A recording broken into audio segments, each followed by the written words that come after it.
देने वाला रूप भगवान का है।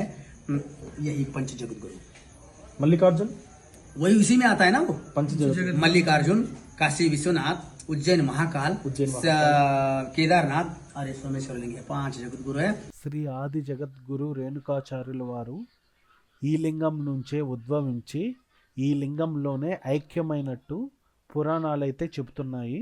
అందుకే ఈ టెంపుల్కి ఇంత ప్రత్యేకత ఉందని ఇక్కడి జనాలు విశ్వసిస్తారు.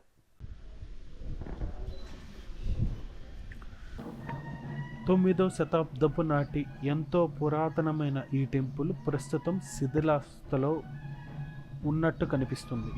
ఎందుకంటే ఇక్కడ మెయింటెనెన్స్ కానీ గుడి బాగోగులు కానీ సరిగ్గా చూస్తున్నట్టయితే నాకేం అనిపించలేదు. దానికి మించి ఇంత పురాతనమైన టెంపుల్కి భక్తులు చాలా తక్కువగా వస్తున్నారు. నేను వచ్చిన సమయంలో కర్ణాటక, తమిళనాడు నుంచి భక్తులు వస్తున్నారు కానీ మన తెలుగు రాష్ట్రాల్లో నుంచి మటుకు భక్తులు రావటం అయితే నేను చూడలేదు.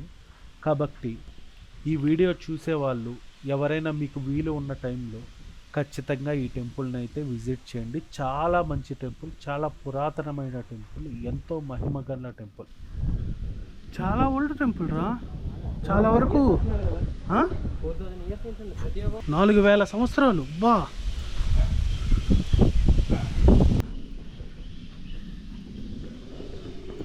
మట్టి గోడలతో కట్టారాడా టెంపుల్నంతా. ఈ టెంపుల్కున్న మరో ప్రత్యేకత ఏంటంటే ఈ టెంపుల్లో అప్పట్లో పరిపాలించే రాజు ఈ టెంపుల్లో 1,000,000 లింగాలు ప్రతిష్ఠించాలనుకున్నారు. కానీ వాళ్ళు అనుకున్న సమయానికి 1,000 శివలింగాలు తక్కువయ్యాయి.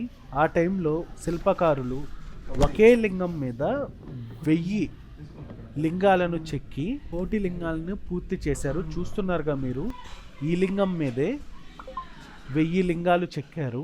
మీరు ఈ శివలింగానికి ప్రదక్షిణ చేస్తే ఒకేసారి 1000 లింగాలకు ప్రదక్షిణ చేసినంత పుణ్యం దక్కుతుంది. చూస్తున్నారు కదా, ఈ శివలింగం మీదే 1000 శివలింగాలు అయితే చెక్కబడి ఉన్నాయి.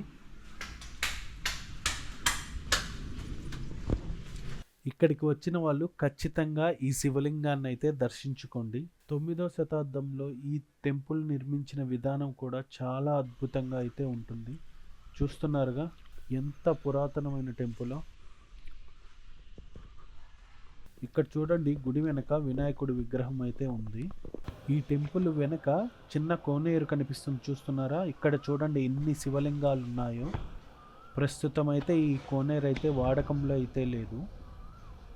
మనకు దగ్గరలో ఇంత మంచి టెంపుల్ని, ఇంత పురాతన టెంపుల్ని పెట్టుకొని మనం ఎక్కడెక్కడికో వెళ్తున్నాం. ఒకసారి కొలనుపాక వచ్చి ఈ టెంపుల్ని అయితే దర్శించుకోండి. ఎంత పురాతనమైనదో చూడండి.